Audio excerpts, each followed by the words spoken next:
Hi everyone, it's Olivia from Pindot Press. So today's video is actually going to be more of a personal video. It's going to be talking about a zine that I will have for sale at CanZine Toronto this weekend.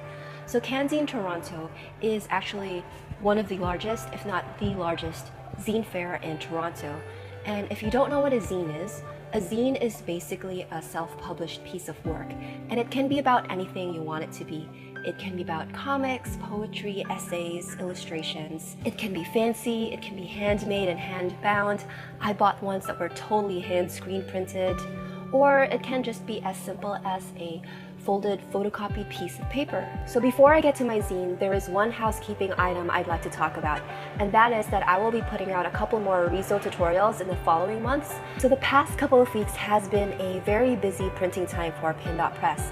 Whenever there is a zine fair or a comics festival, it tends to get pretty busy here. I wanted to create a tutorial for formatting your zines specifically for Riso printing, especially because when it gets really busy, you want to make sure you send good files to your printer to avoid delays, confusion, and waste. The following tutorials are going to be about best practices and things to watch out for when you're planning a print job with Riso, and so that you can ensure that you get the zines and the prints that you want. So on to my zine. So my zine is actually a collection of watercolor paintings that I did a few years ago when I was visiting back home in the Philippines. So I just want to point out that the version I'm holding is a proof version, and it is very shoddily put together by myself. The actual final version will be way more professional, and it's going to have a proper cover stock cover. So I decided to create this video for two reasons. The first is as a pronunciation guide. So I use a lot of Filipino common names for the plants that I painted, and I've also included the English translations where applicable. But I listened to my boyfriend butcher the Filipino pronunciation, so I figure I should probably create this video so that you can follow along with my zine and learn how to say these plants in Filipino correctly. And the second reason for this video is to provide a context for why I created this zine and why this zine is very important to me personally. Alright, so let's get started. So the first is very easy. It's just rose. So in Filipino, it's rosas. Next is coconut, and that is nyog or buko. So nyog is the general way to refer to coconut in Filipino. And so a coconut tree would be puno ng nyog. And buko is young coconut. So young coconut is actually one of my favorite fruits to eat. It is so good. The meat is so tender, and you usually eat it with a bit of coconut water. So I could eat this all day.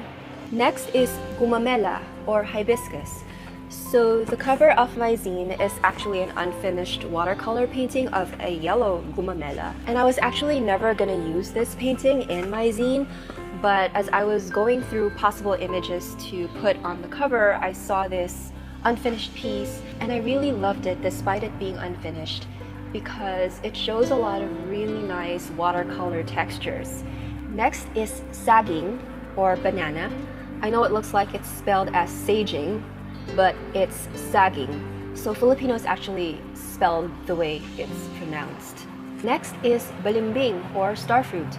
So balimbing is also a derogatory slang for a two-faced, double-crossing liar or traitor, and is often used to refer to politicians. Next is lanzones, followed by calamansi and guyabano. Next we have a couple of plants referred to in English like the blue plumbago and the bamboo. Next is santan. Then there's guava, which I think is also the same in English. Orchid.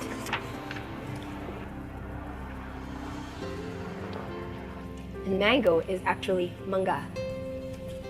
Then there's a desert rose, there's chico, and the false bird of paradise, which I always thought was the actual bird of paradise, but that's a different plant. So this is the false bird of paradise. Caladium, rain lily, and then finally, calachuchi, which is very fun to say. Calachuchi, calachuchi, calachuchi. Actually, there's also lantana or lantana. So I hope that was helpful in pronouncing the Filipino version of some of these plants' names. So now I'm going to go into a little bit of story time as to why I made this zine and why this zine is really important to me. So I made these watercolor paintings because at that time, the garden where these plants existed was getting destroyed. So it was getting torn down and bulldozed over. And I was very, very sad and quite distraught because this was the garden of my childhood. And I had very many happy memories playing in this garden with my friends, with my sisters.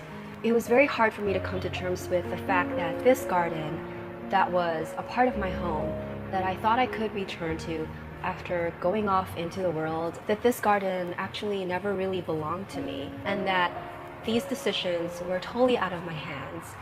I made these paintings because it was my way of spending time in the garden and slowly being able to say goodbye and letting go of this part of my childhood.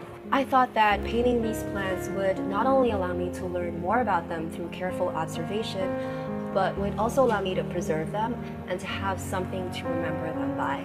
And so I am really happy that many years later I am able to compile these watercolor paintings into this zine and share them with you so that you can learn more about common Filipino plants, and so that we can all remember that where there is now possibly an empty lot or a pile of rubble, there used to be a really happy, flourishing place where children played and where all these plants lived. So that's it. Thank you so much for watching. If you are interested in buying this zine, I will put a link in the description section below as to where you could get a copy. If you enjoyed this video, please consider liking, subscribing, and leaving a comment. I will see you again next time.